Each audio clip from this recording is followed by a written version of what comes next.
Is this a great game or what? With the Hall of Famer Tim Kurkjian. I'm his son, Jeff Kurkjian. Make sure to subscribe and share the show wherever you're listening right now. And we can't thank you enough for supporting what we get to do every single day, 3 days a week, that is. And today, our guest is a returner, Steve Rushin. All right, now, Jeff, Steve Rushin is my favorite author ever. He is the funniest person that I've ever met in my life. He is the smartest person I've ever met in my life. And his facility with the language is like no one I've ever heard. And he was great, as always, today. But the perfect pairing is for Steve Rushin to write about Pope Leo, an American-born pope, being a White Sox fan. And we'll hear that in the middle of the interview. How funny was that? The Pope talk was so perfect. The thoughts of what the Pope has and has not seen. Unbelievable. It's Steve Rushin and Pope Leo.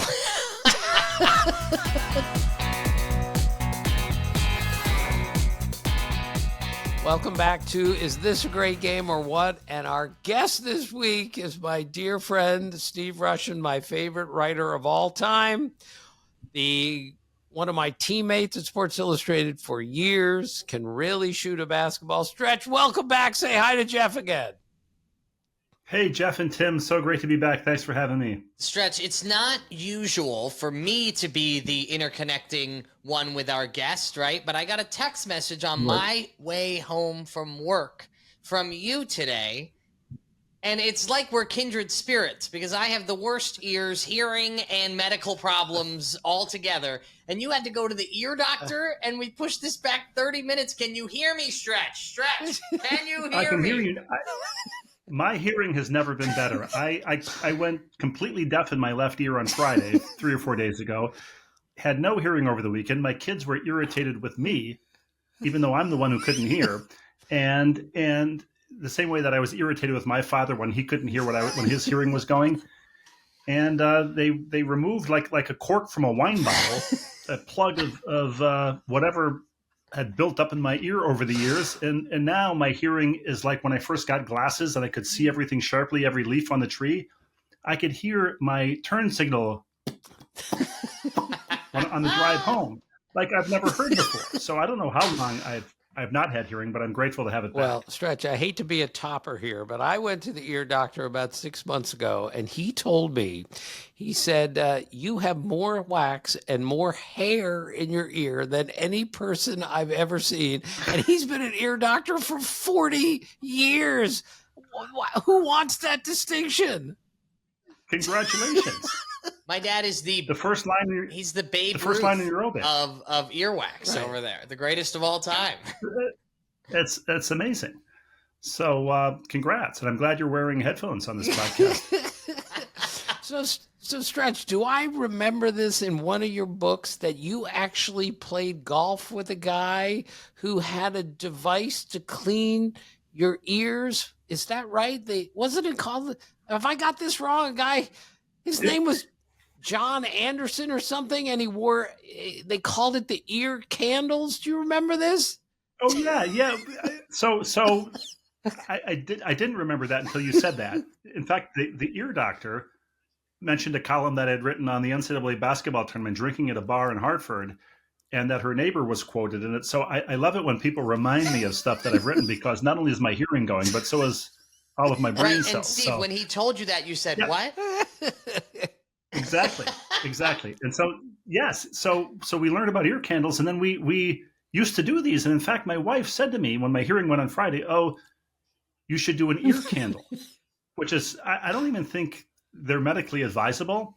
It's a little rolled up piece of paper that you light one end, and it creates a vacuum that is supposed to suck out whatever is in the ear. And believe me, I'm not a doctor. I don't play one on TV, but I don't advise doing this. But we used to do it. We did it to the kids as well. I don't even know where you buy the ear candles anymore, but it's an actual thing. Yes, and I did first hear about it on the golf course. And Steve, you've played golf with a lot of interesting people. Tell us about the time that you and your brother played against a guy who only had one arm, right? He was in your group? Well, I played with a guy with one arm. I've also covered the National Amputee Golf Tournament. And I don't remember the name of the gentleman, but he told me that his game had improved after losing his arm because he would grip the club into he would have to clip it into a metal sort of clamp to swing the club. And he said, and I was this sort of golfer who would throw the club into the woods. By the time he would have to unclamp the club to throw it into the woods after a bad shot. And so he just stopped doing that, and it made him a more patient golfer. And of course, that makes you a better golfer. But I also played with a guy in Florida when we used to go down to the course that my dad lived on, who would sight every shot with binoculars. He'd look at the green with his binoculars, wearing them around his neck like a birder. And we played with a lot of. I don't even play golf more than once a year now, but. Played with a lot of weird guys, and everybody I've played with, I'm sure, has a story about me, the weird guy that they played Dad, with. I had a friend of mine in Las Vegas who served in Iraq, and unfortunately, he lost both of his legs. It's a true story. He was a great golfer, though, and we step onto the first hole, and he said, "Aren't you going to ask me what my handicap is?"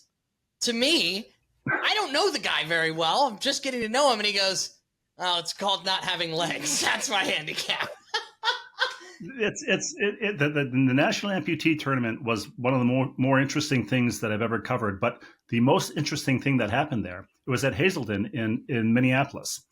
So I was living in New York, I think. I flew home. My dad picked me up at the airport. He took me to the course in his Cadillac.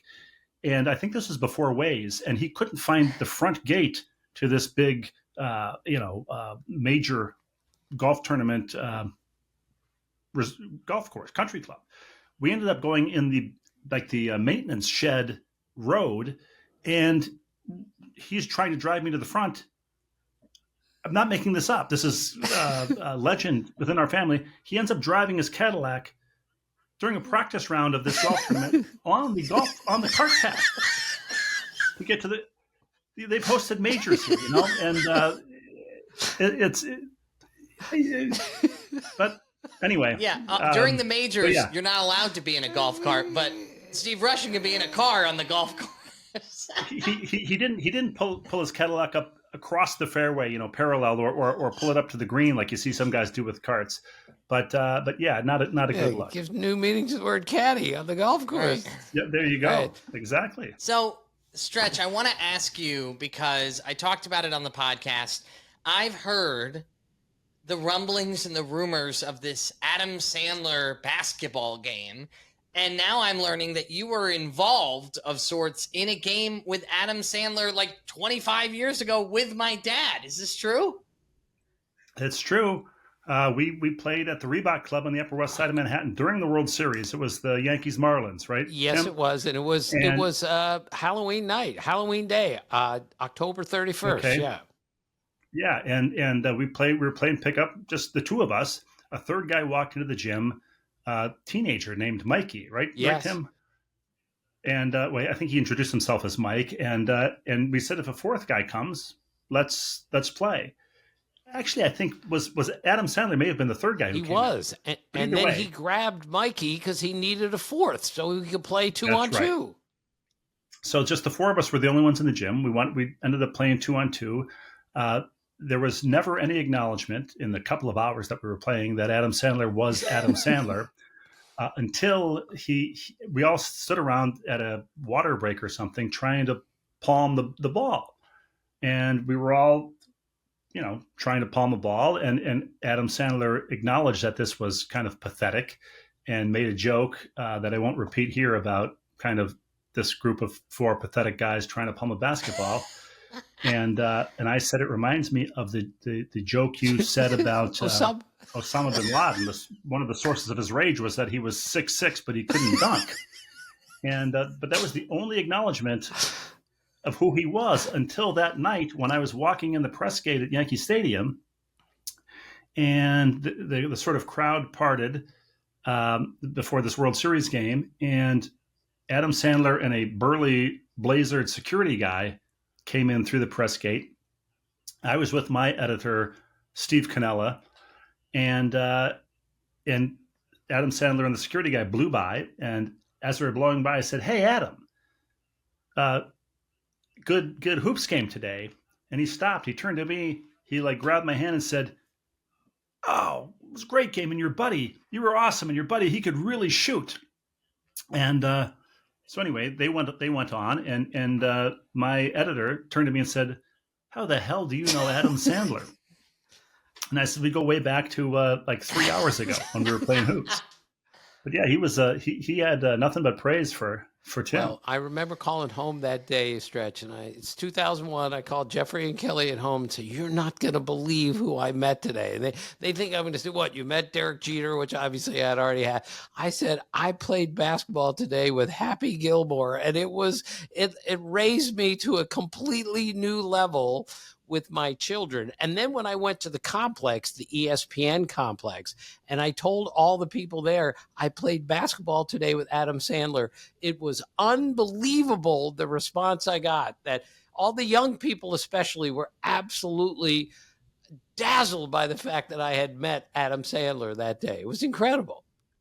I thought you were going to say you told your daughter and your colleagues that you had played basketball with Steve Rushin, and their doors were blown off.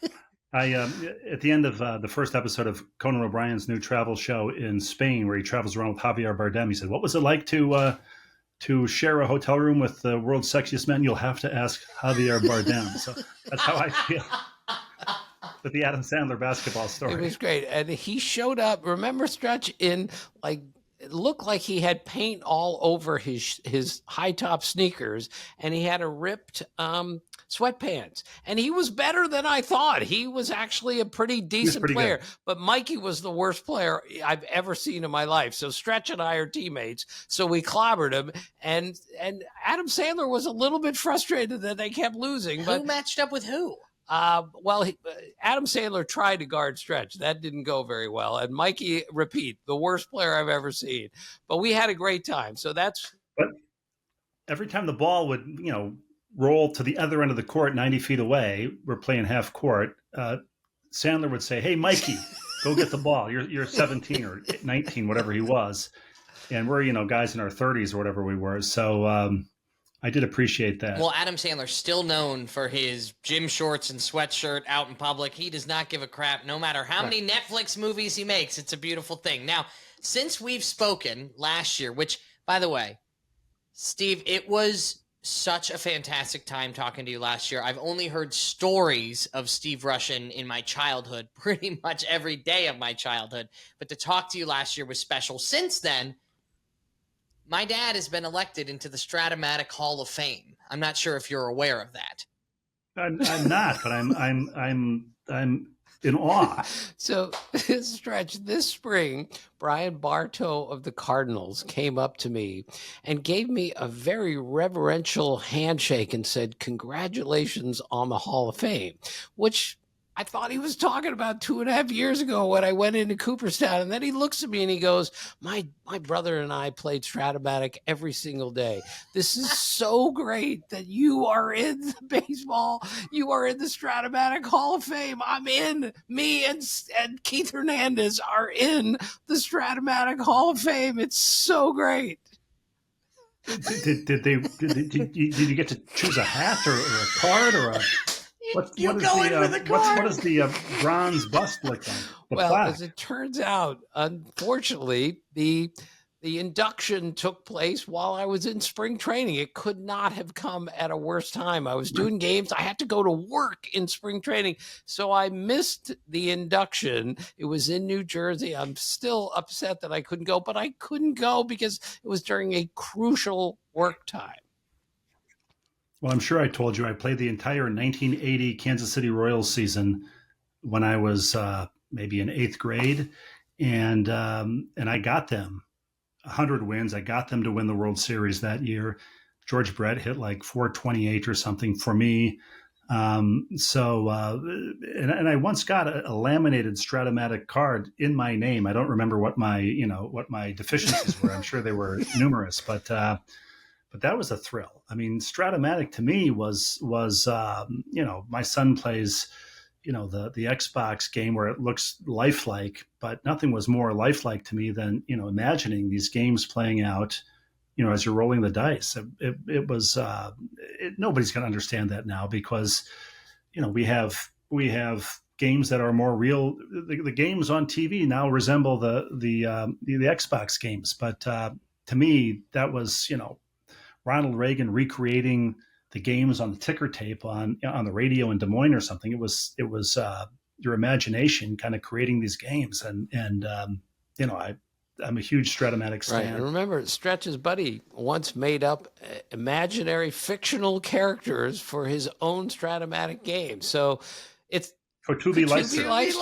Right. Three Penny Franklin. What if right. he ends up in the Hall of Fame with me and Keith Hernandez? Three Penny Franklin. They got to put me on the Veterans Committee, and I'll make sure he gets in.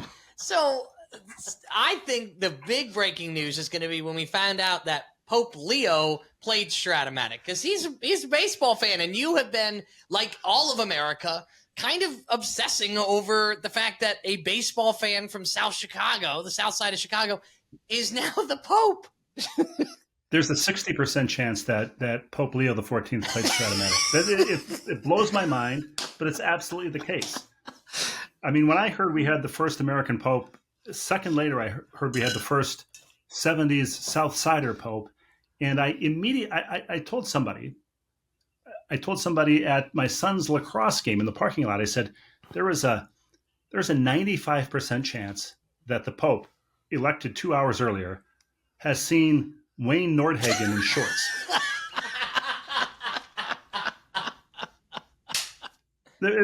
It's a virtual certainty. I mean, he would understand. He's the first Pope, first American Pope, the first Pope who would understand the phrase "pitch at risk to Richie Zisk." Tim knows what I'm talking about. I know everything that you're talking about. So does Pope Leo. I saw the White Sox play in short pants more than once with Harry Chappas, 5'3", as their shortstop. Unbelievable. And so did the Pope. There's no question. I mean, he had an audience with journalists earlier today, and somebody asked him to sign a baseball, and he signed it. What? And the fact that he knows who Bill Maharati is, it's unbelievable. Right. He knows who Ralph Garr is at the end of his career. He was probably there when Vance Law and George Orta played shortstop and second base together. Law and Orta. I mean, he was probably there for that. How about that? I mean, how interesting is that era of White Sox-dom? Also, he probably knows better than I do that the White Sox in the 70s, early 80s were sort of trying to assemble an all-alliterative rotation of Wilbur Wood and Laren LeGros and Clay Carroll and Steve Stone and Britt Burns. For a while, I only know this as a baseball card collector, and these are things that you notice as a kid, like, they have Ron Kittle and Ron Karkovice. Are these the same guy? Are they two different guys?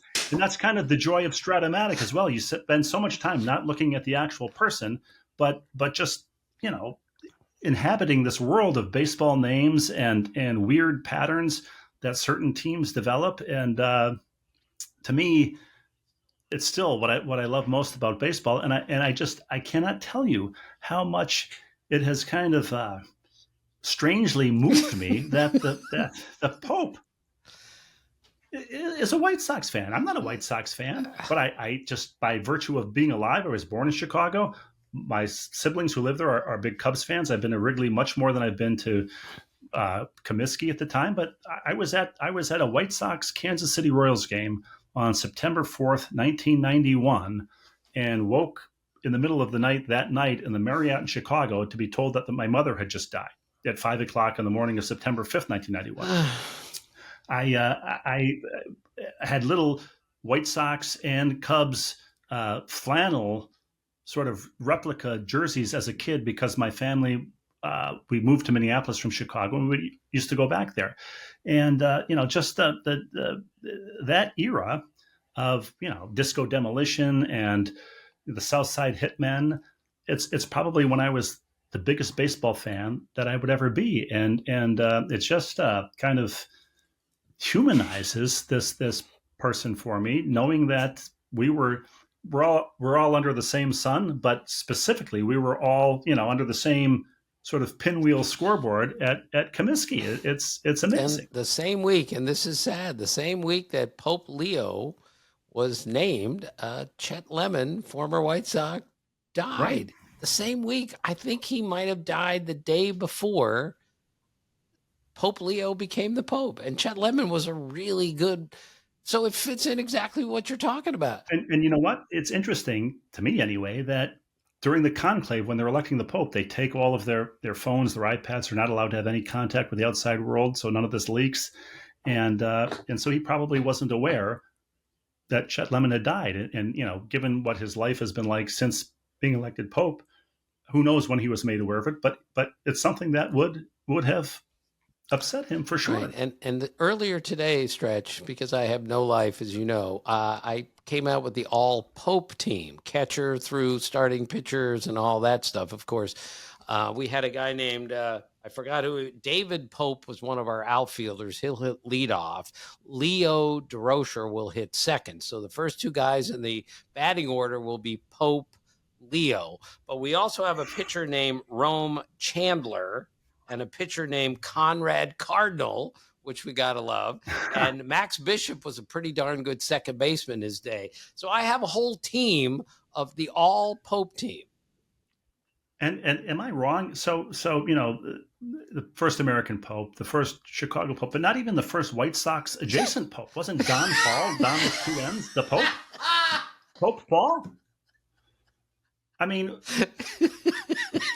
and is it sick that all of these thoughts came to me in the moments after they announced who the Pope was? Stretch, you wouldn't be you without being fascinated by something like this. And as you remember, my general manager on this team is Paul Owens, whose nickname was the Pope. Of course. And Paul Owens is the general manager of the Phillies. One year at the winter meetings was showing everyone at the hotel bar at 1:30 in the morning in a 3-piece suit how to do a hook slide in the bar. Pope Paul. And so Stretch, you got to write about this. You have to write. I know. If I were writing a column, it would be, the first Pope too, and it would just be all that stuff we just talked about, the first Pope to, I don't know, Chet Lemon and Ralph Garland, right. Dick Allen, and all those guys, Stan Bonson, all those guys that I remember from the White Sox when they wore the gray with red, script lettering on their jerseys before they went to the collars and the shorts, and then they went to this. I saw on Instagram, the logo, this logo that they switched to with like the blue cutout of the guy. It said Sox underneath. I saw that, but with the papal mitre, and it said, where instead of SOX, it said XIV. And I was like, the algorithm knows me well. I got to get that shirt, So, Steve, he's the first Pope, if I'm not mistaken, to go to a World Series game. I'm not sure if you saw this video. Yeah, 2005. I saw him they just sort of randomly cut to him in the crowd. They weren't like, let's go to the priest for the pregame prayer. No, it's just like a bump shot to fans, and it was him. It was the Pope. I mean, I don't want to tell the White Sox their business, and I'm sure they're going to, try to get them throw out the first pitch and stuff. But I would eat a soft serve sundae out of the papal mitre for sure. I mean, it just gives me enormous joy that this thing is happening. You could do Pope bobblehead night, you could do that, or you could do one of those umbrella hats, but with papal hat. Nothing would be off limits in baseball promotions. I know. And Jeff, that. So. Didn't you just tell us that Pope Leo has his own baseball card? Yeah, Topps just announced that Pope Leo has his own baseball card. Isn't that incredible? Wow. I mean, can the Strat-O-Matic Hall of Fame be far behind? Maybe your dad can put in a good word for the Pope. It would be so great. And Stretch, you loved baseball cards growing up. George Mitterwald was your favorite player. And before I get to Pope Leo again, tell us about what you loved about the backs of the baseball cards that made you laugh. The little caricatures on the back. I just love the little line drawings, particularly on the 1974 tops, which is my, my holy grail. That was, I was 8, turned 8 that fall, and the first set that I collected. And I just love the little line drawings with the little cartoon fact about the player, usually oftentimes about what they do in the off season. Lou owns a flower shop, and it'd be a picture of Lou in full uniform, carrying a bouquet, like delivering a bouquet of flowers to somebody's house. Like that's the thing he would do. George Mitterwald, I still remember, George likes to take home movies, and he had like a 8mm camera, Full uniform. And talk about humanizing that. Those were fascinating to me. Like, there was no internet. If they didn't mention it on the game of the week, how would you know anything about these guys, So that was this little window into their world. What about the line drawing on the back of Pope Leo's baseball card? I mean, what? Full uniform. He's got to be like in full papal regalia, but swinging a bat. Like, George played Little League, on the South Side, whatever it is. That unsung artist, I've never even looked into this, who did those drawings. It was one guy. And, I still remember these things. It was always full baseball uniform. Or you could do the role reversal, and you have Pope Leo in full baseball uniform, and he's handing out the body of Christ in full baseball uniform, but the body of Christ is a deep dish pizza of sorts. That's another, one of the first things, these things are memed to death as soon as it happens. And I, read that finally Rome will have decent pizza, by Chicago deep dish aficionados, never mind. You drive into Connecticut now, as I did the other day, coming back from Pennsylvania, and they have a sign: "Welcome to Connecticut, home of the best pizza in the United States," because New Haven is a big, proud pizza capital. And the Pope has opened up avenues into who has the best pizza. Sox Cubs. You saw his brother say, I don't know where it came out that he's a Cubs fan. He's never ever been a Cubs fan. He's always been a White Sox fan. It's we can relate. Let's just put it that way. It's absolutely beautiful, Stretch.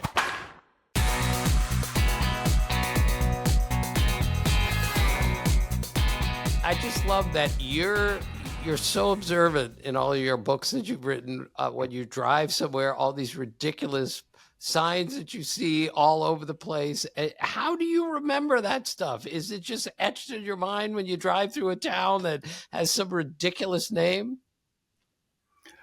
As a kid, I think when we would go on vacation, and usually by car, my parents, maybe a writer. My mom was a school teacher, and we all had library cards. I was the only one who really used it. And I would go, we're going to Cincinnati to visit my relatives. So I'd read up about Cincinnati, or I'd read up about San Francisco when we flew to California for a vacation. And I would bore my siblings with, there was an earthquake here in 1900, and they would, put me in a headlock and so I stopped talking.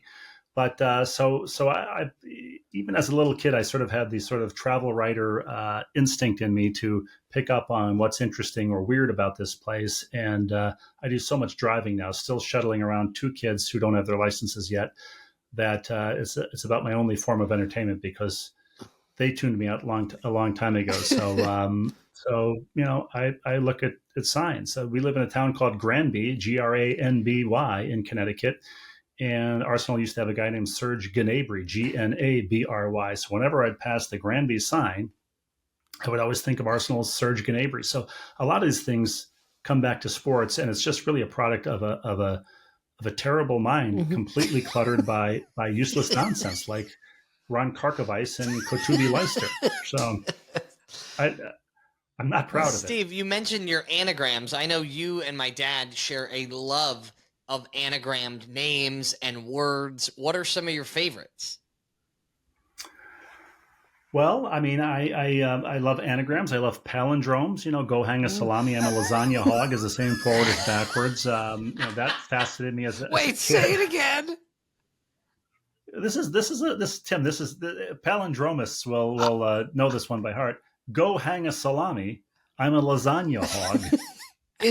Is the same forwards as backwards. That's unbelievable. And your favorite anagram is desperation, right? Desperation, is that a rope Yes. exit? I mean, I didn't come up with these. These are but they're. I can't even remember a lot of these. I'm looking, at you on my laptop, and I'm looking at the laptop keyboard. I used to know what are the longest words typed only with your right hand. If you're using the standard keyboard, the longest words you can type with only your left hand. Happily, a lot of these brain cells have evaporated, and not that more useful information has gone in there. Obviously, I see the Pope is elected. I'm thinking of Ron Karkovice. I think of Ron Karkovice. I'm thinking of whenever I would hear the name Ron Karkovice, I would hear the song Edelweiss from The Sound of Music. Karkovice, bless my homeland forever. I don't know if that was ever his walk-up song, if they had walk-up songs, but this is sadly how my mind works, and it results in getting absolutely nothing done during the course of the day. You corrupted me with these, Steve, maybe 30 years ago. And now I look at all names, baseball players, and I try to find anagrams. There's a guy named Blake Sable who's been in the big leagues this year, catcher. He's got the word baseball in his name. And it's either baseball okay or okay baseball or baseball KO, but baseball is in Blake Sable's name. How great is that? That's fantastic. I think of Cole Hamels, anagrams to camel holes. It's so good. And when if Starling Marte should ever, he played for the Marlins, didn't he? Starling Marte at one point. Yes, he did. If he should ever go back there, there's an anagram headline I'd like to see. Marlins target, Starling Marte. Oh my gosh. That is so beautiful. When Clayton Kershaw became the all-time strikeout leader for the Dodgers, I came up with LAK Hero wants Cy. And that is an anagram of Clayton Kershaw. Stretch, this is what I do thanks to you when I have... You stood up and gave yourself a standing ovation when you typed that. He shouted from the business class of an airplane, that's for sure. This was actually a middle seat on Delta about 10 years ago. 5 years ago, I came up with that one. But that's how you have taught me to think after all these years.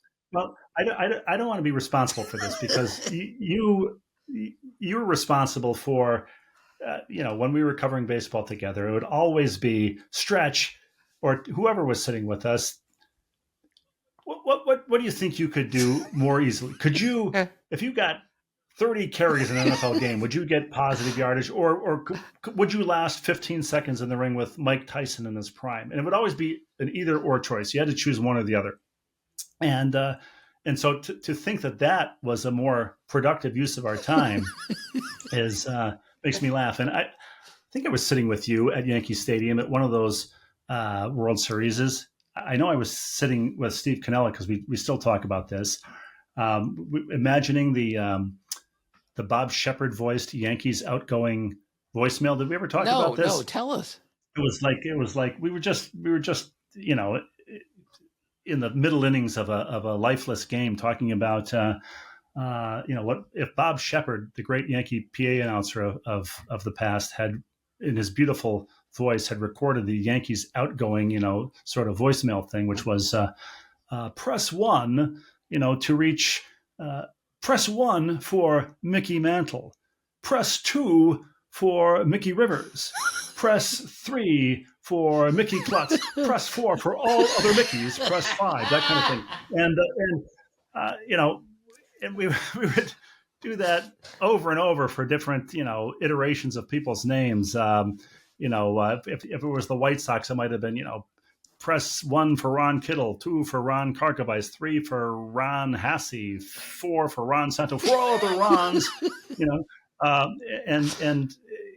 baseball games, particularly then, were 3.5 hours long, and it made for these kind of great mindless entertainments. in the press box. Yeah, we did a lot of those. So, Stretch, you're married to Rebecca Lobo. You're a big basketball player. You were really good in your day. And you're married to arguably the most famous female basketball, at least the first greatest female player. What is it like being married to Rebecca Lobo? And, Jeff, I went to the wedding. I went to the wedding of Steve Rushin and Rebecca Lobo. It was absolutely fabulous. So just tell us. Well, I always, when I'm asked what's it like to be married to Rebecca Lobo, I always mention this. Rick Riley did a book talk. Our former colleague at Sports Illustrated did a book reading at a bookstore, and then he opened it up to questions. And the first question. Now, both of us had mugshots on columns in Sports Illustrated, and sometimes we were mistaken for one another. First question he took was, "What's it like being married to Rebecca Lobo?" And he didn't know what to say. And whether to call the person out or not, and he just ended up answering, "It's helpful when you need to get something off the top shelf at the grocery." So now I'm actually like maybe fractionally taller than she is, but so it doesn't help me in that regard. But the very first wedding present we received in 2003, was addressed not as a joke. It was addressed to Rebecca and Steve Lobo. When our first daughter was born in 2004, we got a beautiful gift of stationery from a charity that we had done some work for, and note cards with our baby's name on it, Siobhan Rose Lobo, and so people just assumed, that I had taken her name. The kids took her last name, and they probably would have been much better off if they had. But it's great. I'm probably the rare basketball loving husband who has to say to his wife, can we stop talking about basketball at this point? Enough with the basketball, because she has such a genuine love of it. She broadcasts games, so she's constantly watching, college and WNBA games for work. But she also coaches our son's AAU team. Wow. She watches games for pleasure. She just loves basketball, and we tell our kids, I wrote because that's what I love to do. She got into what she's doing because she loved to play basketball, and it wasn't for her a way of, making money or having a broadcasting career or being famous. It was just something you love to do. So, we all tell our kids, try to find something that you love to do, and and she's a perfect example of that. Steve, so Mother's Day, obviously this past Sunday, and remind me, you have three or four children? Exactly, we have 3 or 4 children. We have 4. And so 4. We have 2 in high school and 2 in college, but they're all home right now. Oh, they're all home right now. Stretch, what's so interesting about you is that you enjoy everything and so many things interest you. So you've been working on a project lately. I'm not sure where it's going. Just tell us a little bit about the project that you've been working on. Well, I can tell you it's not going anywhere, but my friend Sam Farmer and I we just have we were both born in 1966, both have a love of 1970s television, nothing to do with sports, although we both love that. Sam's a sports writer at the LA Times. And so we just started interviewing people that were sort of we watched on TV or who created the TV of our youth. And Sam had done a story for the Times on Jim Harbaugh, who was living in a trailer by the ocean when he took over the LA Chargers job. And before his family moved out from Michigan, he was living in a trailer by the ocean, partly an homage to Jim Rockford of the Rockford Files, who lived in a trailer in Malibu. So Sam had interviewed, all kinds of people, James Garner's daughter, and people who were his co-stars who are still alive, people who created the show, and had such a good time talking to them about, what it was like making the Rockford Files, that we just kind of continued those conversations over Zoom with a lot of people who made the TV of our youth. And now, as a publishing concern, how many people are interested in what we're interested in? I don't know. Agents and publishers probably think not enough, but we have had a dozen conversations with people like Adrienne Barbeau, who guest starred on shows like Fantasy Island when I was a kid, and people like Mike Post, who wrote the Rockford theme, and other great themes, and so it's as much as I loved sports growing up and baseball, and I've gotten to talk to all those people, become friends with some of those people who I admired as a kid. I probably spent at least as much time watching, sitting in front of the tube on Saturday mornings and prime time evenings as a kid. And so it really is just an extension of what we've done as sports writers. It's that thing that sort of captivated us as a kid, we just revisited as adults. And whether any of that will ever see the light of day, I don't know, but the conversations have been a joy. Stretch, my favorite sitcom is Get Smart. Did you talk to anybody along the way that had anything to do with Get Smart or All in the Family or the Dick Van Dyke Show? Because they're my three favorite sitcoms ever. We talked to people who worked on All in the Family and other Norman Lear shows, and the Mary Tyler Moore Show, and those great those MASH. The gentleman who wrote the theme song to Happy Days and Laverne and Shirley, who also wrote Killing Me Softly, for Roberta Flack. And they're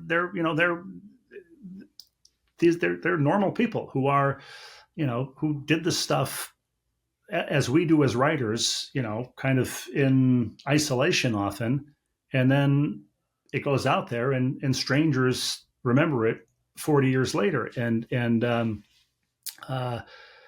we talked to the gentleman who directed the Turkey Falls episode of WKRP in Cincinnati, who, when he was directing NCIS years later, saw people watching it on YouTube and say, "Hey, you got to check out this episode. Have you ever seen this episode? It's hilarious." He said, "Watch the end credits, and see who directed that." And, so, in the same way that I'm fascinated by the White Sox of the 70s, I'm equally fascinated by what was it like to make Sanford and Son, Well, Steve, I'm sorry. And the answer to that question, it was completely crazy, by the way. I'm sorry that project doesn't seem to be coming to fruition. But to your point, I think baseball's Pope would be a great, at the very minimum, a column. But with all that you're spewing, I mean, baseball has a Pope. This is great. It would be a better column if it had been written by Edwin Pope of the Miami Herald, as Tim knows. But I may have to put these thoughts down just to get them out of my system, so I don't keep thinking about them at night. Steve, you have to write these. Back to the Mary Tyler Moore Show, Jeff. Here's how it works. Every time I hear the expression, a little song, a little dance, I think of Steve Rushin. A little seltzer down your pants. So Tim, I mean,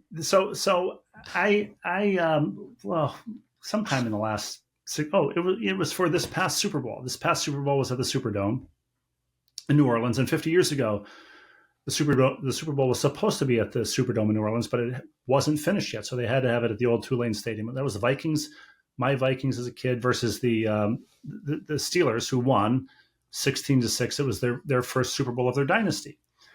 And so I interviewed some of for a story I did for the monthly that is Sports Illustrated. Now I interviewed some of the people who played in that game. My childhood hero, who's become a friend, Alan Page, Jack Ham of the Steelers. But I interviewed Fran Tarkenton, who I'd never spoken to, and I mentioned to him, in the opening credits of Mary Tyler Moore, Alan Page still lives in that neighborhood where Mary Tyler Moore's house was set in the opening credits. Still sees people drive by and take pictures of this house, from the show that was on 50 years ago. And but Mary Tyler Moore is in the opening credits, is washing her Mustang in a number 10 Fran Tarkenton Vikings jersey. soaping up a Mustang. And as a kid, that was just such a mind-blowing thing to see your town and your team on this national show. Even though it was from Television City in Hollywood, the opening credits are shot and set in Minneapolis.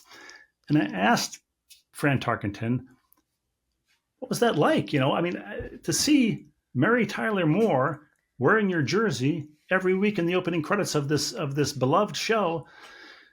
And he said, I was aware of it, but I didn't really give it much thought.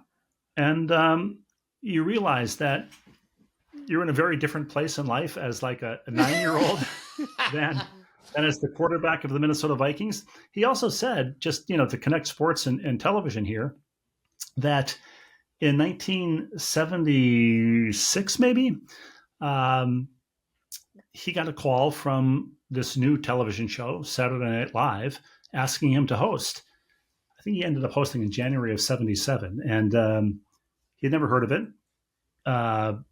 Didn't know what it was, but he agreed to host it. And so he was, I think, the very first athlete to host Saturday Night Live. I watched it before when I was reporting this Super Bowl thing. And, it seems like this must have been 1875, but these people are alive, many of them in their 80s. Fran Tarkenton is in 80s, who were sort of present at the creation of these things that live on now. They live on now on the channels that I watch that have all commercials for walk-in tubs and reverse mortgages, and for people like me who have lost their hearing recently. At-home ear cleaning kits. Exactly. So, but those were the two things that really shaped my childhood in so many ways. The three things really were: I went to Catholic grade school. I was a big sports, particularly baseball fan, baseball cards, and I watched a lot of TV. And our conversation here, I've talked only about those three things, and those are the only three things that really I am qualified to talk about. They shaped my existence in many ways. Jeff, Walter Cronkite was the greatest TV newsman of all time. And I can't look at anything that he's ever done without thinking about what Ted Baxter said to him when the real Walter Cronkite came to the studio and Ted Baxter got to meet him. And Ted Baxter's first words to Walter Cronkite, Walter, what words do you have trouble pronouncing? That's what he asked Walter Cronkite. Ted was one of the great sitcom characters ever.